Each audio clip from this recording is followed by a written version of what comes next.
Legal consideration. Public laws are critical in shaping responsibility of healthcare providers, including nurses. For example, many states in the U.S. have enacted laws requiring that pregnant women receive counseling about alcohol risk.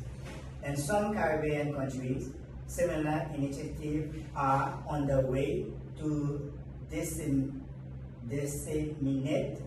information about the danger of prenatal alcohol consumption. Example, in 2013, the Bahamas launched the No Alcohol During Pregnancy campaign, aiming at education and prevention of fetal alcohol syndrome, highlighting legislative effort to promote public health. Mandatory reporting. Nurses often must navigate mandatory report laws, which require them to report suspected case of children under endangerment, linking to prenatal alcohol exposure. Mandatory reporting laws differ by region, and understanding this law is vital for effective practice. Example, a notable case in California involved a mother who was reported when her child was diagnosed with FAS. Legal proceedings ensured to determine how to protect the child while supporting the mother through substance abuse treatment. This case underscores the ethical complexity of mandatory reporting. And to add more to the legal consideration, we have liability and malpractice. Nursing have legal responsibility to educate pregnant patients about the risk of alcohol use. Failing to follow up care protocols can lead to malpractice lawsuit. Another thing is child welfare laws. For example, we have social services here, and they can intervene with FAS cases leading to custody disputes. Healthcare providers must navigate maternal rights and child protection laws. We also have insurance and funding. Nurses should understand Medicaid policies and state funding for FAS-related care. Here in the Bahamas, we have NHI that is open to all Bahamians. Public health initiatives rely on legal framework for prevention and education. When it comes to the ethical consideration, autonomy versus protection, nurses must balance respect for the maternal autonomy with the need to protect the unborn child. For example, a nurse educates a pregnant woman on alcohol risk with empathy, avoiding judgment. Stigmatization. Fear of stigma can prevent mothers from seeking help. Nurse should create a non-judgmental and supportive care environment. Resource allocation. Ethical care includes advocating for improved FAS prevention and educating resources. Nurses in the Caribbean secure grants and prenatal alcohol education programs.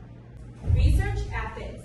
Studies on FAS must follow ethical guidelines, including informed consent and confidentiality. Informed consent. Educating mothers about alcohol risk support informed decision making. For example, a nurse uses simple language and visual aids to explain risks during prenatal checkups. FAS present complex legal and ethical challenges in nursing. Nurses play a crucial role in patient education, advocacy, and stigma reduction. By promoting awareness and compassionate care, we can improve outcomes for mothers and children. Thank you.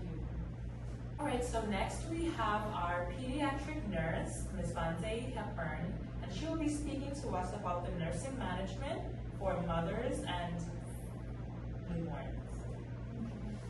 So early detection and screening of fetal alcohol syndrome would be to identify newborns based on the physical findings and the maternal history.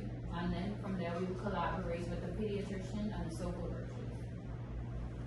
So supportive care for the infant would be to monitor for any feeding difficulties and to provide appropriate nutrition and support. Maintain a calm, structured environment to minimize sensory overload and to address the developmental delays with early detection and intervention therapies. Family education and support. We are to educate caregivers about fetal alcohol syndrome and its long-term implications. Then we are to promote bonding and parenting strategies that's tailored to the child's need. From there, we would provide necessary resources on occupational speech and behavioral therapies. Next, we would advocate for social services support, for example, counseling and financial aid. Next, we would deal with the prevention strategies. We would educate women of childbearing age on the dangers of alcohol use during pregnancy, implement community outreach programs for alcohol abuse prevention, and advocate for prenatal screening and early interventions. Thank you.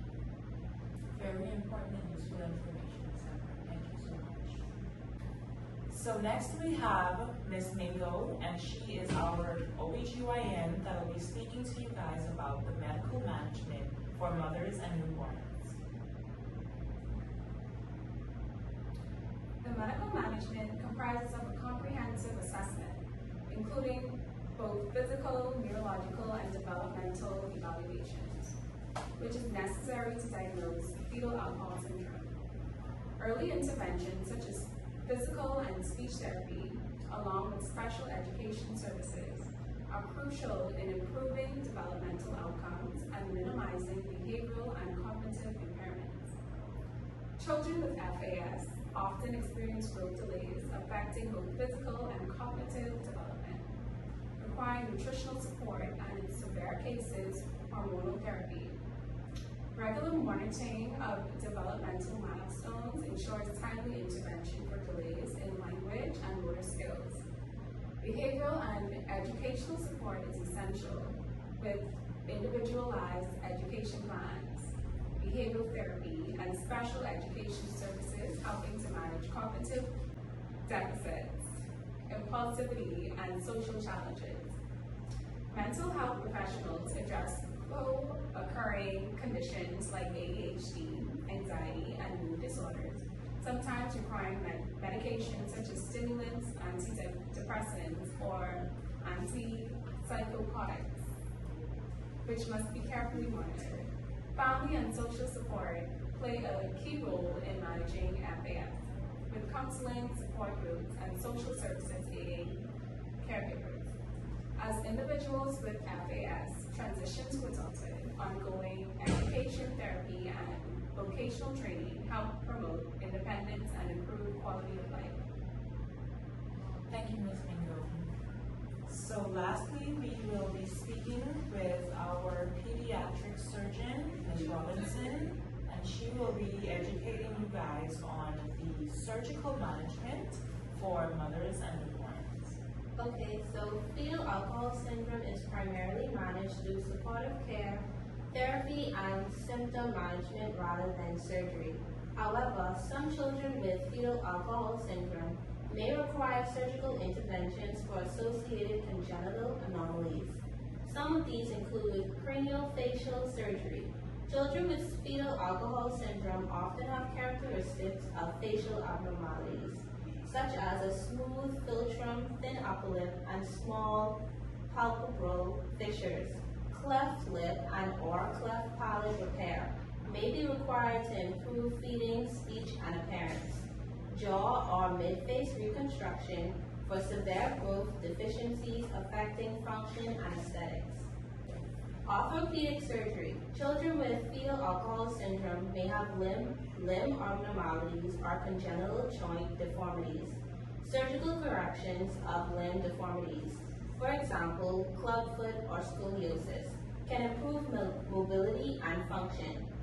The next one is cardiac surgery. Congenital heart defects such as atrial septal defect or ventricle septal defect may require surgical repair to prevent complications like heart failure or pulmonary hypertension. While fetal alcohol syndrome itself does not have a direct surgical cure, Many affected individuals may undergo surgery to correct congenital abnormalities and improve quality of life. Most management focuses on early intervention therapies, special education, and medical care for associated conditions. That concludes our discussion for today on fetal alcohol syndrome. We hope that it was informative and educational for all of our viewers. Thank you.